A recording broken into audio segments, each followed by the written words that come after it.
Hi friends, అందరికీ నా పేరు Karthik. Welcome to the జీకేఆర్ educational hub.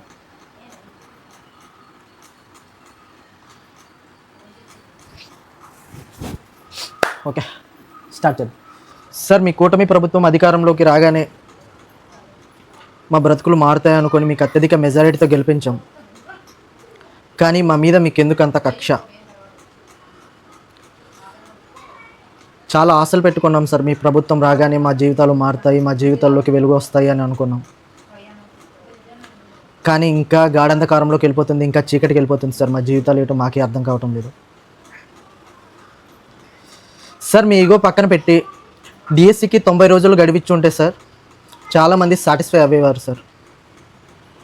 చాలామంది నిరుద్యోగులు 90 రోజులు పెంచాలి, 90 రోజులు పెంచాలి, 90 డేస్ టైం కావాలి, నోటిఫికేషన్ ఇచ్చిన తర్వాత 90 డేస్ టైం ఉంటుంది అని ఎంత ధర్నాలు, లక్షలాది మంది ఎంతో ఆశగా ఎదురు చూశారు సార్. కానీ మీరు డిఎస్సి ఎగ్జామ్ పెట్టేశారు సార్. నేను ఒకటే చెప్పగలుగుతాను సార్, రానున్న ప్రభుత్వం అంటే 2019లో దీని ఎఫెక్ట్ మీకు ఉంటుంది సార్.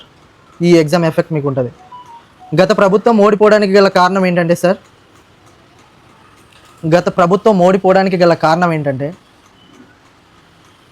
ఉద్యోగులు, నిరుద్యోగులు. ఉద్యోగులు అంటే ముఖ్యంగా టీచర్స్, నిరుద్యోగులు అంటే ముఖ్యంగా డిఎస్సి ఆస్పిరెంట్స్ అంటే మేము సార్.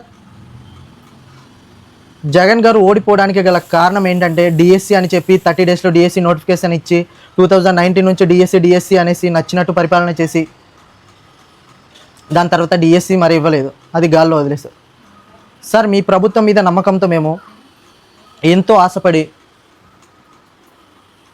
చాలా అత్యధిక మెజారిటీతో గెలిపించుకున్నాం సార్. ప్రజలంటేనే ప్రభుత్వం కదా సార్. మాకు నచ్చకుండా మీకు నచ్చినట్టు పరిపాలన చేస్తే ఎలా సార్? సార్, నేను ఒకటే చెప్పగలుగుతాను, మీరు చేసిన ఈ మిస్టేక్ 2000లో పక్కాగా దీని ప్రభావం ఉంటుంది సార్. ఎందుకంటే నేను ఒక్కడనే కాదు సార్, నాతో పాటు వెనకాతల 10 లక్షల మంది ఉన్నారు.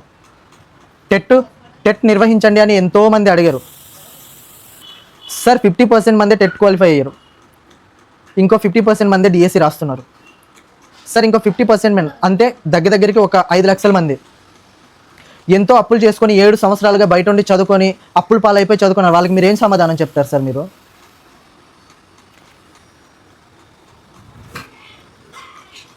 సార్, మీరు మా బ్రతుకులతో ఆడుకోవడం అనేది అస్సలు కరెక్ట్ కాదు. నిరుద్యోగులుగా మేము ఎంత ఇబ్బంది పడి ఎన్నో అప్పులు చేసుకొని బయట చదువుకుంటున్నాము.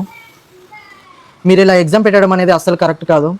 దీని ఎఫెక్ట్ ప్రతి ఒక్క నిరుద్యోగిగా నా తరపున నేను చెప్తున్నాను, 2019లో మీకు ఈ ఎఫెక్ట్ ఉంటుంది సార్.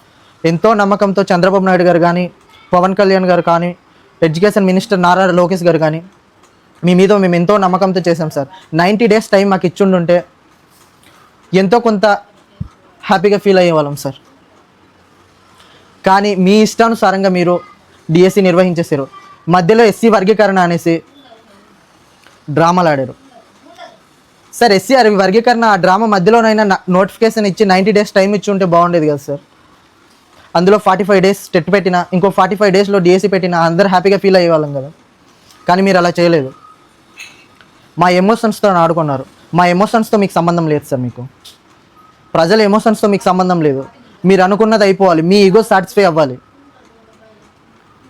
సార్. మీరు చేసింది చాలా రాంగ్. మీరు 2029లో రియలైజ్ అవుతారు ఎందుకు ఇలా చేసామా అని సార్. గత వారంలో ముగ్గురు డిఎస్సి డిఎస్సి ఒత్తిడికి తట్టుకోలేక ముగ్గురు చనిపోయారు. వాళ్ళ బాధ మీకు అర్థం కాలేదా సార్? మేమైతే బాగా ప్రిపేర్ అవ్వలేదు. రేపటి రోజు ఏంటో మాకు అర్థం కావటం లేదు. ఏ ప్రభుత్వం వచ్చినా మా బ్రతుకులు అయితే ఇంతే అని అర్థమవుతుంది. మీ ప్రభుత్వంతో ఎంతో ఆశపడి మేము ఓట్లేసి గెలిపించుకున్నాం, అత్యధిక మెజారిటీతో గెలిపించాం సార్. కానీ మీరు మాకు చేసిన ఈ ద్రోహం మేము మర్చిపోలేము. ఇది మా జీవితంలో చాలా తీరని లోటు. మేము ఎంతో ఆశపడి గెలిపించుకున్న దానికి మీరు ఇచ్చే ప్రతిఫలం మాకు చాలా థ్యాంక్ యూ సార్. దీని ఎఫెక్ట్ ప్రతి ఒక్క డిఎస్సి ఆస్పిరెంట్ అంటే 10 లక్షల కుటుంబాలు మీకు 2029లో దీని ఎఫెక్ట్ మీకు ఉంటుంది సార్. ఈరోజు డిఎస్సి ఎగ్జామ్ అవుతుంది. ఎగ్జామ్ రాసే వాళ్ళు కూడా హ్యాపీగా వెళ్ళి రాయటం లేదు సార్. వాళ్ళు కూడా భయాందోళనతో రాస్తున్నారు. రేపటి రోజు వాళ్ళ భవిష్యత్ ఏంటో వాళ్ళకి అర్థం కాక రాస్తున్నారు. అంటే నోటిఫికేషన్ ఇచ్చారు, ఇంత పెద్ద నోటిఫికేషన్ వచ్చిందని హ్యాపీగా ఎవరు లేం సార్. అందరు భయంతో ఉన్నాం, రేపటి రోజు మా భవిష్యత్ ఏమైపోద్దా అని. Okay sir, thank you. దీని ఎఫెక్ట్ రానున్న రోజుల్లో మీకు అర్థమవుతుంది. ఆ అర్థమైన ప్రయోజనం లేదు, మీరు ఎంత రిలీజ్ అయినా యూజ్ లేదు. ఓకే ఫ్రెండ్స్, మీ వాయిస్ నా వాయిస్లో నేను మాట్లాడాను. ఈ వీడియో నచ్చినట్లయితే మన ఛానల్ని సబ్స్క్రైబ్ చేయండి, షేర్ చేయండి. మీకు ఏదైనా కింద మళ్ళీ అడగాలి అనుకుంటే కింద కామెంట్ చేయండి, తప్పకుండా నెక్స్ట్ వీడియోలో అడుగుదాం.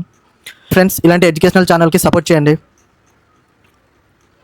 నేనేం వేస్ట్ కంటెంట్ చేయట్లేదు కదా, అందరికీ యూజ్ అయ్యే కంటెంటే చేస్తున్నాను కదా. మన ఛానల్ని సపోర్ట్ చేయండి, అందరికీ షేర్ చేయండి. Please subscribe to our channel. Okay, thank you.